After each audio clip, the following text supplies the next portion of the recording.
In this video lecture, we will discuss business correspondence. In this video, we'll talk about four things in particular. We'll start with an activity to warm up your brain. We'll talk about techniques for writing effective emails, memos, and letters. We'll talk about how to distinguish among the various genres.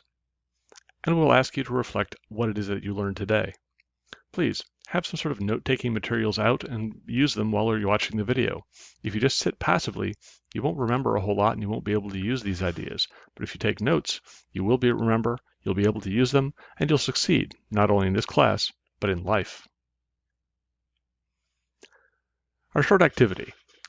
Take about 60 seconds and write down answers to these three questions. What is the worst letter, memo, or email that you have ever received? Why was that message rude, inappropriate, or just plain bad? What is one thing that message did that you would avoid in the future? Pause the video, take about 60 seconds, and then come back.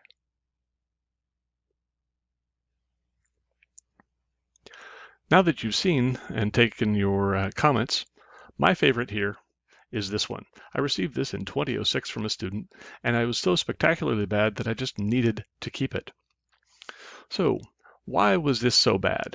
If we look beyond the surface level things, such as the lack of capitalization, the strange punctuation, and lack of punctuation, the sentence fragments, the poor grammar, it's rude, isn't it? It's very accusatory. Also, can you tell what's going on in this email? It took me 20 full minutes, and I was an expert in this because I knew what the problem, once it took me 20 minutes, then, oh yeah, here's the story. Here's what this student is doing. Well, the story is that the student was supposed to critique another classmate's paper. He got a blank paper to critique, and instead of writing on the response that there's nothing here to critique, and then submitting that and getting 100% for doing zero work, instead the student just bailed on the assignment and got a 0. It took me 20 minutes to figure that out. So, what was the thing that this message did that I would avoid in the future if were I to write it? Well, the short answer is everything. Let's talk about some techniques for writing effective emails, memos, and letters. Let's start with emails. You may be familiar with these, having written, 2 or 3 of them in your lifetime. An email has 4 necessary elements that you always start with: to, from, date, and subject lines. The date line is one that you'll not have to fill in yourself. The others you will.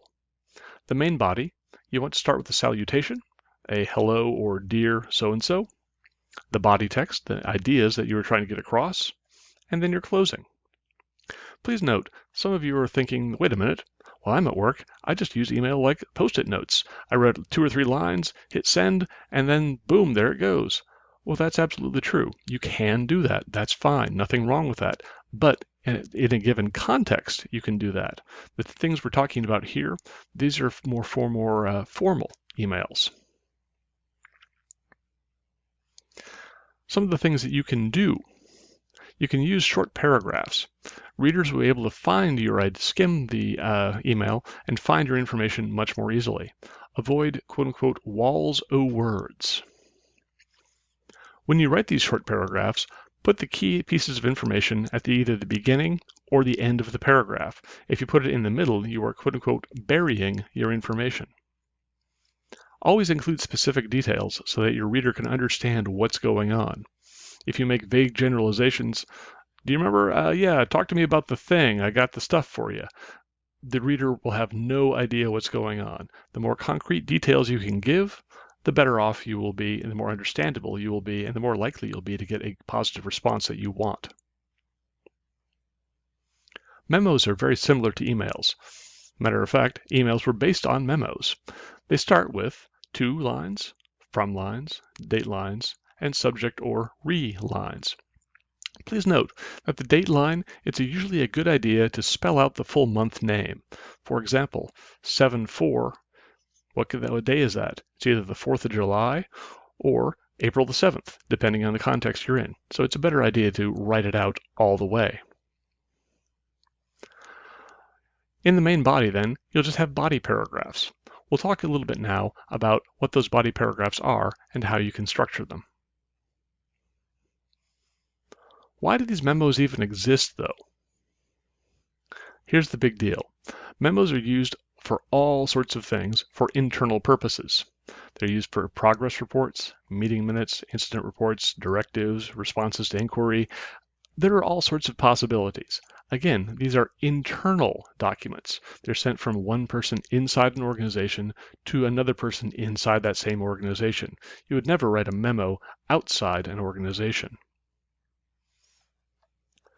Thus, when you're writing a memo, you do not need to include a salutation or a closing. Those are already included because you've got the to from material, right? So you never sign a memo unless, of course, you're PC Peach and you're a good doggo.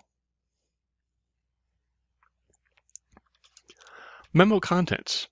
It's a good idea to start with a one-sentence purpose statement that'll orient your reader to what it is that you're writing about and why you are writing about it. You should use lists and good formatting techniques to make your writing skimmable. One of those formatting techniques is, as we mentioned before, short paragraphs. Feel free to use bulleted lists, numbered lists as need be.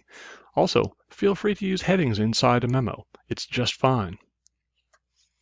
Chunk your information into well-organized paragraphs.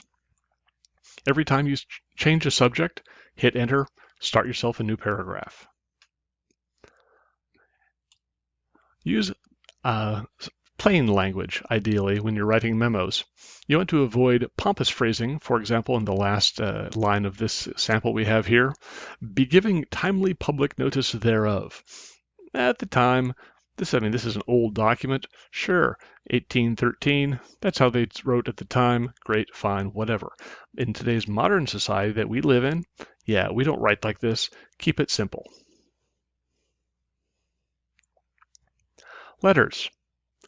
Letters have a unique and fairly well-structured sequence that you need to follow.